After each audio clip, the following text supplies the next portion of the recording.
नांदेड जिल्ह्यातील एका गावामध्ये राहणारी एक विवाहित महिला होती। नेमकंच 1 वर्षापूर्वी लग्न झालेलं होतं, पण मात्र लग्न झालेलं असून सुद्धा त्या विवाहित महिलेचं गावातल्याच एका दुसऱ्या तरुणासोबत प्रेम संबंध होते आणि ती अधूनमधून त्याच्यासोबत बोलत सुद्धा होती। मग तिचं ते पहिलं प्रेम होतं, घरच्यांनी मनाविरुद्ध लग्न लावून दिलेलं होतं, म्हणून ती प्रियकराला मोठ्या प्रमाणात बोलत होती। पण मात्र घरच्यांना त्या महिलेवर कुठल्याही पद्धतीचा संशय नव्हता, म्हणून तिचं अशा पद्धतीनं बोलणं चालणं मोठ्या प्रमाणात सुरू होतं। पण मात्र एक दिवस जेव्हा त्या महिलेनं सासरकडच्या घरी कोणी नाही म्हणून प्रियकराला घरी भेटायला बोलवलं आणि अगदी उत्साहाने प्रियकर सुद्धा त्या प्रियसीला तिच्या सासरच्याकडं भेटायला गेला। जेव्हा भेटायला गेला तेव्हा घरामध्ये कोणी नव्हतं, पण मात्र जेव्हा ते नको त्या अवस्थेमध्ये होते तेव्हा सासरकडच्या मंडळींना त्यांच्या सुनेला आणि तिच्या प्रियकराला रंगे हात पकडलं। आता सासरकडच्यांनी रंगे हात पकडल्यानंतरही त्या महिलेला ते काही बोलले नाही, पण मात्र त्या महिलेच्या घरच्यांना घडलेला संपूर्ण प्रकार सांगितला आणि सांगितलं तुमच्या पोरीला तात्काळ या ठिकाणाहून घेऊन जा, ती या ठिकाणी अशा पद्धतीनं करत आहे। आता त्या पोरीच्या बापाला सगळा घडलेला प्रकार सांगितल्यामुळं बापाची सुद्धा तळपायची आग मस्तकाला गेली। त्यानं अजून त्याच्यासोबत 2 साथीदार घेतले आणि थेट त्या गावामध्ये त्यांच्या पोरीला घेण्यासाठी गेले। आता त्या ठिकाणी गेल्यानंतर त्या पोरीला सोबत घेतलं, तिच्या प्रियकराला सोबत घेतलं आणि वाटेमध्येच घडलं एक धक्कादायक प्रकरण, धक्कादायक घटना। नेमकं काय आहे संपूर्ण प्रकरण, कुठं घडली आहे घटना, हे आपल्याला अगदी सविस्तरपणे बघायचंय। पण जर तुम्ही अजूनही आपलं चॅनल सबस्क्राईब केलं नसेल तर लगेचच करून घ्या आणि बाजूला असणाऱ्या बेल नोटिफिकेशनला सुद्धा ऑन करायला विसरू नका। आता ही जी संपूर्ण घडलेली घटना आहे ती आहे नांदेड जिल्ह्यातील उमरी तालुक्यातील गोळेगाव या ठिकाणी घडलेली संपूर्ण घटना आहे आणि तारीख आहे 25 ऑगस्ट 2025 ची। 25 ऑगस्ट 2025 रोजी घडलेली संपूर्ण घटना आहे। पण मात्र या संपूर्ण घटनेला गोष्टीला सुरुवात होते ती म्हणजे 1 वर्ष अगोदर। आता याच उमरी तालुक्यामधील बुरजवणी गाव आहे आणि याच गावामध्ये राहणारी एक संजीवनी नावाची तरुणी आहे आणि त्या तरुणीचं गावातल्याच एका लखन नावाच्या तरुणासोबत प्रेम संबंध होते। 2 जण एकमेकांच्या प्रेमात होते, पण मात्र घरच्यांचा यांच्या प्रेम प्रकरणाला विरोध होता, तर या 2 जणांनी एकमेकांसोबत लग्न करायचं असा निश्चय सुद्धा केला होता। पण मात्र या दोघांचं लग्न होऊ शकत नाही, म्हणून घरच्यांनी त्या पोरीचं लग्न 1 वर्षापूर्वीच गोळेगाव इथल्या एका तरुणासोबत लावून दिलं आणि लग्नानंतर ती सुधारेल, तिचा संसार सुखाचा होईल असं त्या घरच्यांना वाटलं।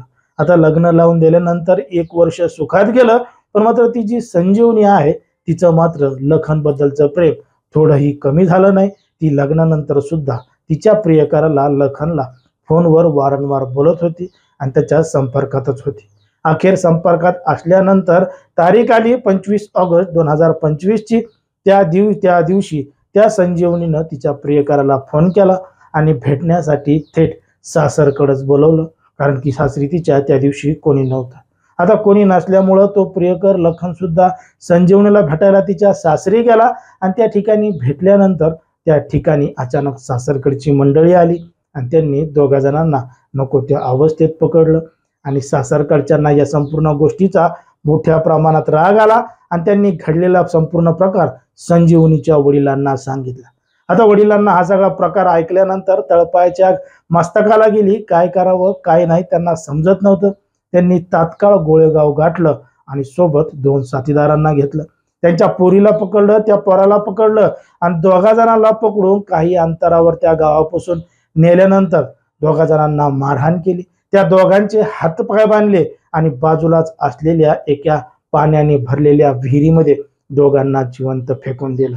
आता त्या ठिकाणी फेकून दिल्यानंतर त्यांचा त्या ठिकाणी पाण्यामध्ये बुडून दोघांचाही मृत्यू झाला। तर त्या पोरीच्या बापानं थेट जवळचं पोलीस स्टेशन गाठलं आणि त्यानं जे कृत्य केलंय, 2 जणांना मारलंय, याचा जबाब स्वतः पोलीस ठाण्यामध्ये जाऊन दिला। आता पोलिसांनी या संपूर्ण प्रकरणाची गांभीर्यानं दखल घेतली। ज्या ठिकाणी सांगितलंय त्या ठिकाणी पोलिसांनी धाव घेतली आणि त्या ठिकाणाहून संजीवनीचा आणि लखनचा दोघांचाही मृतदेह ताब्यात घेतला आहे आणि त्या पोरीच्या बापाविरोधात, त्यांच्या आजोबाविरोधात आणि अन्य एका आरोपीच्या विरोधात गुन्हा दाखल झालेला आहे आणि पोलिसांनी त्यांना अटक करून न्यायालयामध्ये हजर केला असता त्यांना पोलीस कोठडी सुद्धा सनवलेली आहे. पण मात्र ज्या पद्धतीने या संपूर्ण प्रकरणामध्ये घडलंय त्याच्यामध्ये नेमकी चूक कोणाची आहे, नेमका गुन्हा कोणी केलाय, हा सुद्धा एक मोठा प्रश्न आहे. कारण की संजीवनीचं लग्न झालेलं होतं, तिचा सुखाचा संसार सुरू झाला होता, तिने तिच्या नवऱ्यासोबत प्रामाणिक राहायला पाहिजे होतं, सुखाचं आयुष्य करायला पाहिजे होतं, असं काही जण म्हणतायत. तर त्या पोरीचा जो प्रेमविवाह होता, म्हणजे तिला जो पोरगा आवडला होता त्याच्यासोबतच तिचा प्रेमविवाह करून द्यायला पाहिजे होता. कारण की तिला सुद्धा तिचा जोडीदार निवडण्याचा अधिकार आहे, म्हणून तिला ज्याच्यासोबत लग्न करायचं होतं त्याच्यासोबत करू द्यायला पाहिजे होतं, असं सुद्धा अनेकांनी सांगितलेलं आहे. आता याच्यामध्ये सासरकडच्यांनी घडलेला प्रकार पोरीच्या बापाला सांगितल्यामुळं त्यानं दोघांची हत्या केली आहे आणि ही हत्या गंभीर स्वरूपाचा गुन्हा आहे. त्यामुळं त्याच्यावर सुद्धा कठोरातली कठोर कारवाई व्हायला पाहिजे असंच म्हणणं अनेकांनी सांगितलंय.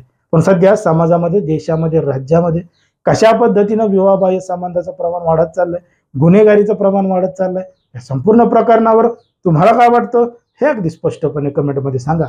कारण की कोणाच्याही भावना दुखवणं, कोणाचंही मन दुखवणं हा आपला उद्देश नाही. समाजामध्ये जे घडतंय तेच सांगायचं काम आपण या ठिकाणी करत असतो.